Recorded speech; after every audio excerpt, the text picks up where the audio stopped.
Hola, Michael Lirier te saluda y en esta oportunidad estaremos hablando acerca de las últimas declaraciones de la OMS.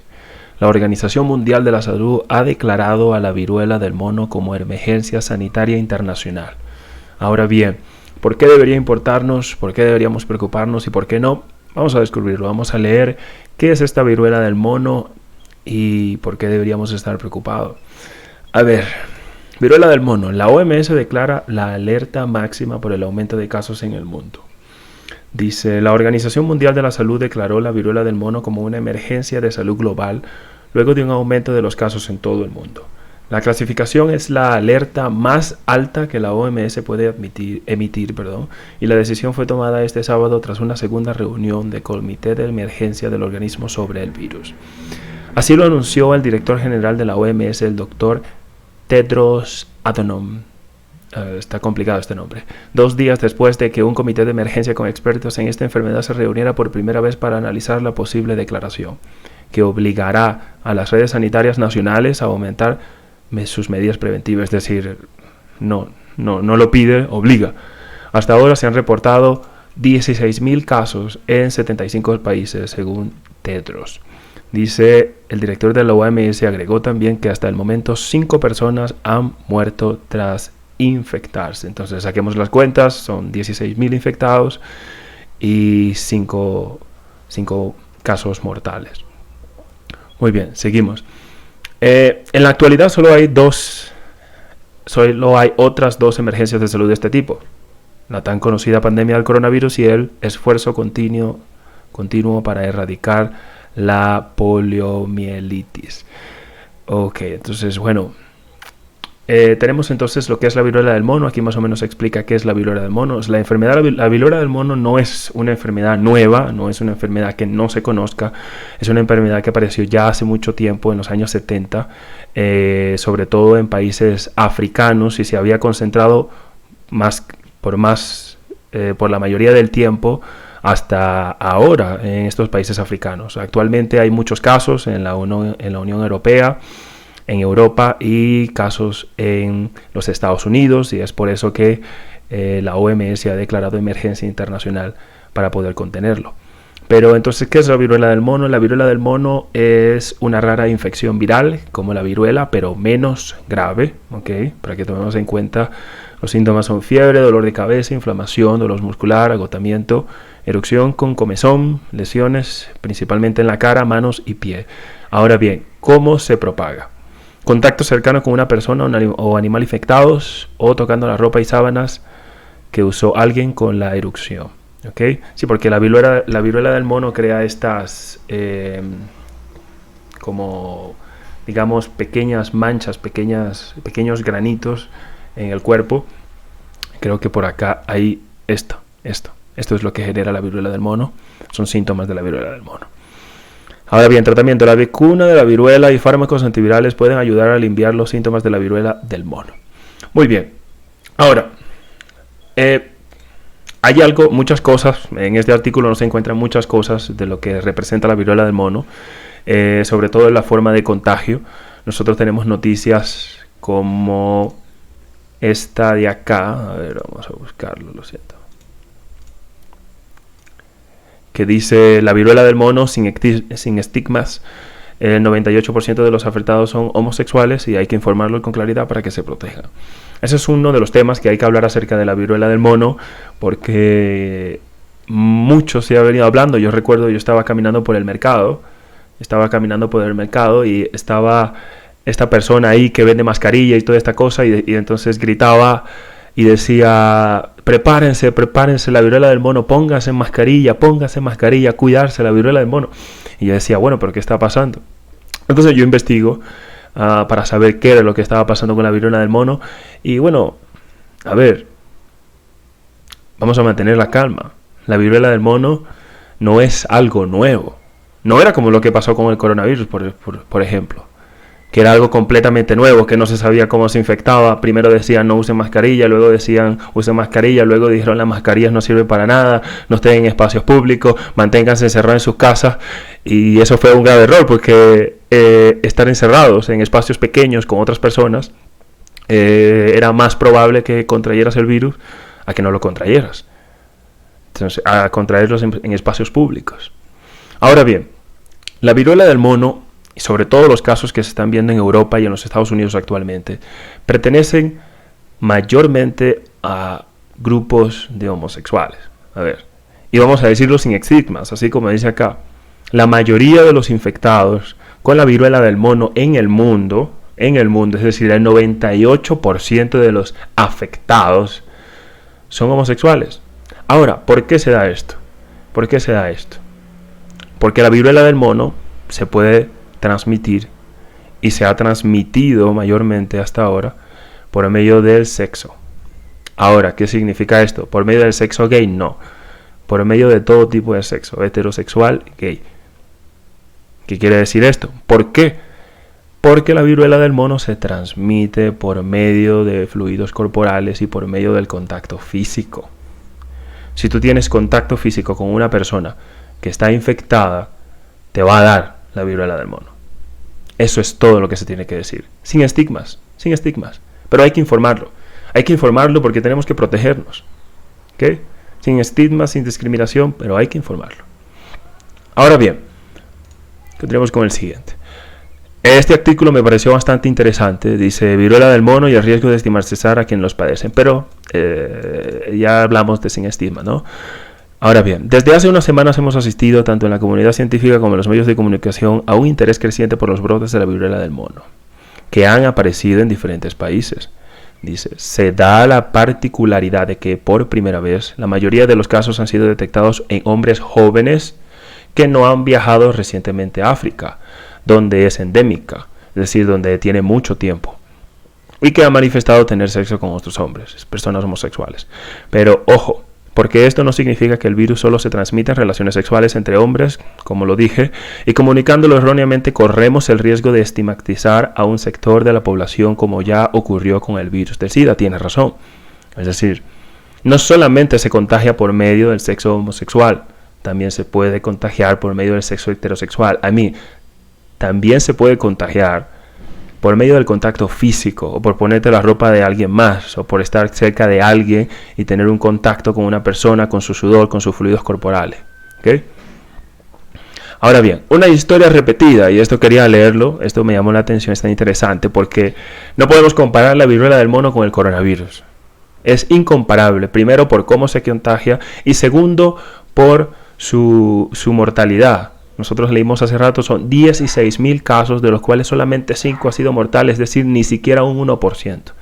Ni siquiera un 1%, así que tranquilo. Dice, la situación generada por la viruela del mono ha hecho que volvamos la vista atrás, hace unos 2 años y medio, cuando comenzamos a escuchar hablar del SARS-CoV-2, sin darle demasiada importancia. Sin embargo, la situación generada por la MPX es bien distinta. Ahora bien, cuando habla aquí de que nosotros escuchamos hablar del SARS y no le dimos importancia, bueno, yo me imagino que eso se refiere a Latinoamérica. Porque yo me acuerdo que cuando el coronavirus, cuando el COVID-19 empezó a aparecer en Europa, nosotros hacíamos memes, videos y nos burlábamos, ¿verdad? Y nos reíamos de que por primera vez estábamos felices de vivir en Latinoamérica y el coronavirus terminó afectando más a Latinoamérica que a estos países de Europa. Es decir, a Latinoamérica le va a costar más que a los países europeos y a los Estados Unidos recuperarse después de las consecuencias, después de lo vivido con el coronavirus y afrontando ahora las consecuencias de haberlo padecido en esta región. Muy bien. Para empezar, el virus es un virus de ADN de doble cadena envuelto que pertenece al género Orthopovirus. Bueno, esto aquí es una explicación más científica. Pero dice esta parte, identificado por primera vez en humanos en 1970 en la República del Congo. La transmisión puede ser zoonótica, de animal a humano o entre personas. Muy bien. Ahora, esta parte de acá. ¿Por qué ha aparecido en Europa y en los Estados Unidos? A ver, nosotros sabemos que la OMS, ¿verdad? La OMS es una organización internacional que mayormente responde a los intereses de Europa y Estados Unidos, y es por eso que se ha declarado emergencia internacional sanitaria. ¿Okay? Si hubiese sido en Latinoamérica, a lo mejor ni dicen nada. Dice, ¿por qué ha aparecido en Europa y Estados Unidos? Pero está bien que lo diga, está bien que lo diga, al final nos termina afectando a nosotros también. Dice, los casos afuera de África suelen ser raros, sin embargo, desde el 7 de mayo de 2022 ha habido un goteo constante en casos en diferentes países europeos y en Estados Unidos. En España se activó la alerta sanitaria por viruela del mono tras la confirmación de 7 casos y la sospecha de otros 24. Muy bien. Entonces, tenemos acá también este otro artículo. Ya, lo teníamos, ya no lo tenemos ya. Pero entonces, la viruela del mono, ¿verdad? La viruela del mono es una enfermedad de 1970 de la República del Congo. Fue detectada por primera vez allá. No es nada nuevo, no es nada nuevo, no es mortal como sí lo fue o sí lo es el coronavirus actualmente. Recordemos que nosotros seguimos en emergencia sanitaria internacional por el coronavirus. Es decir, a pesar de que las medidas han decrecido un poco, porque por ejemplo acá en Ecuador no necesito ya usar mascarilla, y eso es algo que bueno, a ver, cuando nosotros... cuando era obligatorio usar mascarillas, nadie usaba mascarilla. Todo el mundo andaba con la mascarilla como si fuera un pañal de mentón, como dice South Park. Un pañal de mentón, todo el mundo en los buses, en la calle, en el mercado.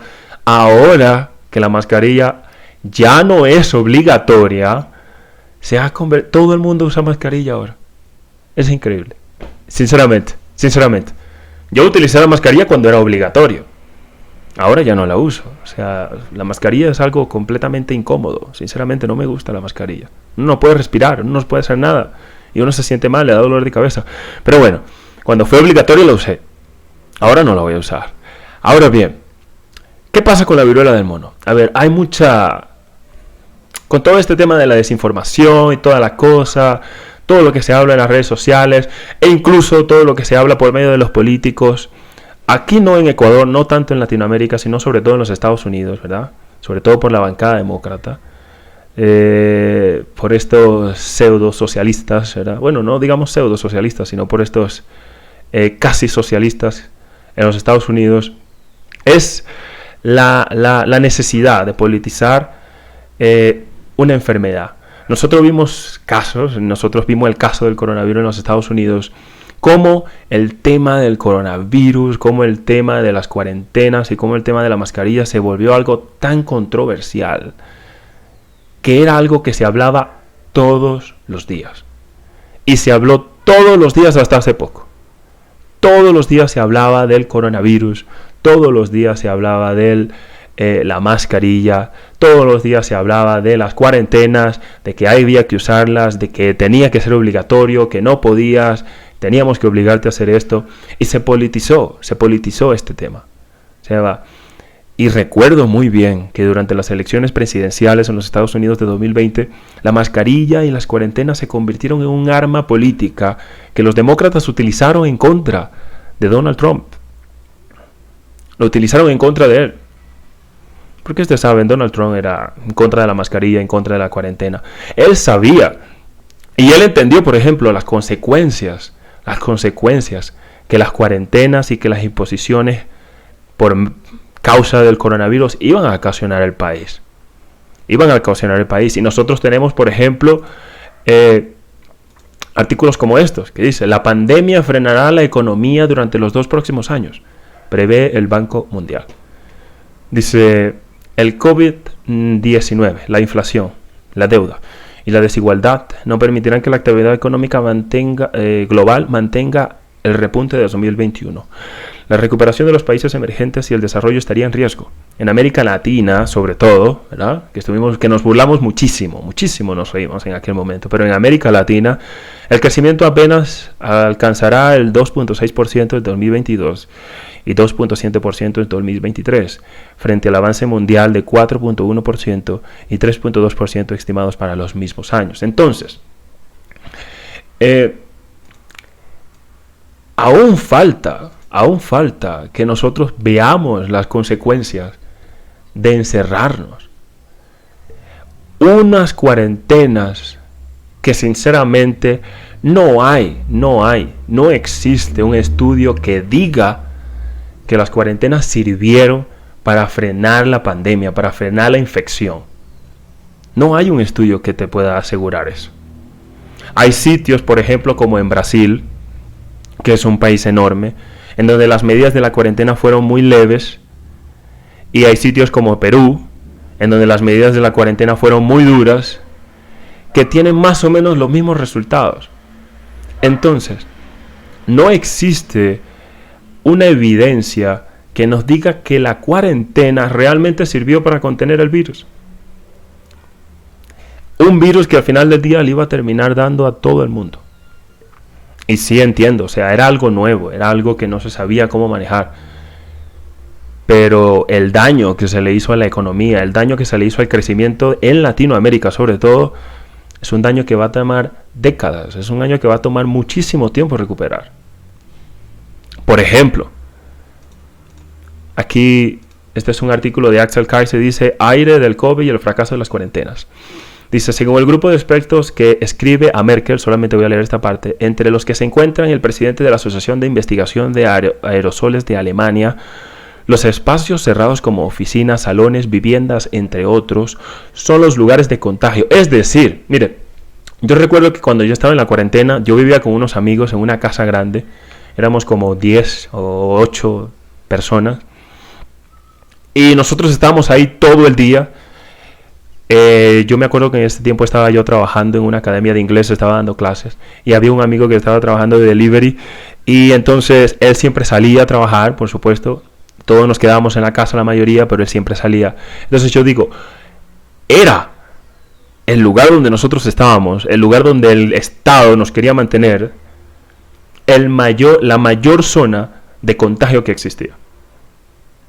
Era en la casa donde tú podías contagiarte. En la casa. En cambio, dicen categóricamente, los lugares al aire libre, como terrazas, parques, calles, etc., no son focos de infección. Impedir que la gente salga de sus casas y asista a estos lugares, afirman, es puramente simbólico y contraproducente. Ahora bien, ¿contraproducente en qué sentido, digo yo? Nosotros actualmente estamos viviendo una pandemia silenciosa, y este es otro tema del que quiero hablar, ¿ya? Estamos actualmente en una pandemia silenciosa. ¿Y cuál es esa pandemia silenciosa? A ver, hablemos de la pandemia silenciosa. Si bien parece que la pandemia del COVID-19 está en descenso, por supuesto, la pandemia silenciosa cobra fuerza. En la actualidad, los trastornos mentales, neurológicos y por consumo de sustancias, también conocidos como trastornos MNS, están afectando a un número creciente de personas, alterando vidas, familias, comunidades y negocios. Desde que surgió el COVID-19, esta situación ha empeorado. Esta pandemia puede ser silenciosa, pero nosotros alzamos la voz. Durante todo el mes de mayo, mes de la conciencia, hablamos sobre esto. Ok. Alterando vidas, dice, desde que surgió el COVID-19, esta situación ha empeorado. Estamos hablando de la salud mental de la población. Dice, ¿cuál es la situación en América Latina y el Caribe? Y esto es lo que quiero hablar. Dice, los trastornos MNS, que son los trastornos de salud mental, se han prolongado en toda América Latina y el Caribe, siendo responsables del 20% de la carga total de discapacidad, es decir, el porcentaje de la población que no puede trabajar debido a su enfermedad.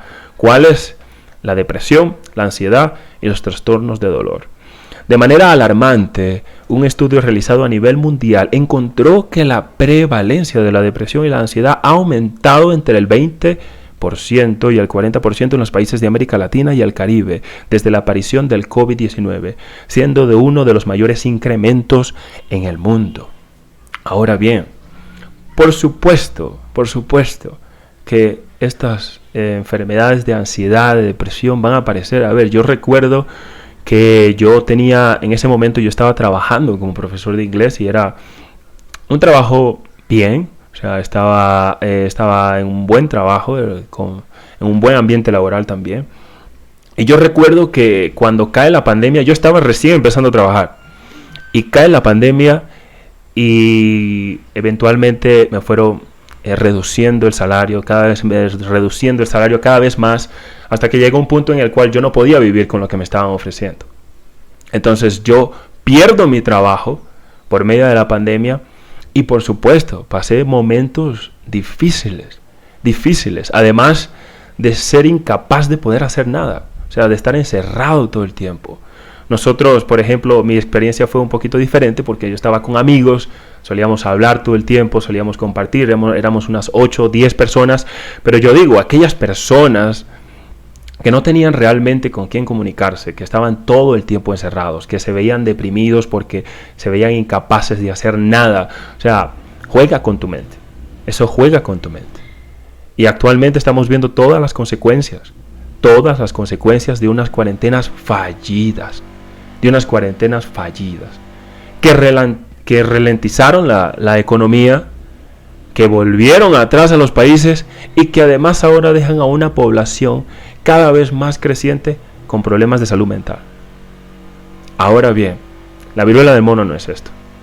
Yo no creo, sinceramente, que ningún país, y no creo que la Organización Mundial de la Salud tampoco llegue a tanto, no creo que ningún país pueda permitirse a estas instancias, con una inflación mundial, con una guerra que se está librando en el este de Europa, con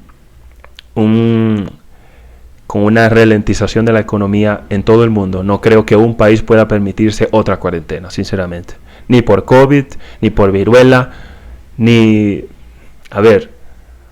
espero que no venga más nada, sinceramente, pero ni porque venga lo que venga, se podría volver a una cuarentena.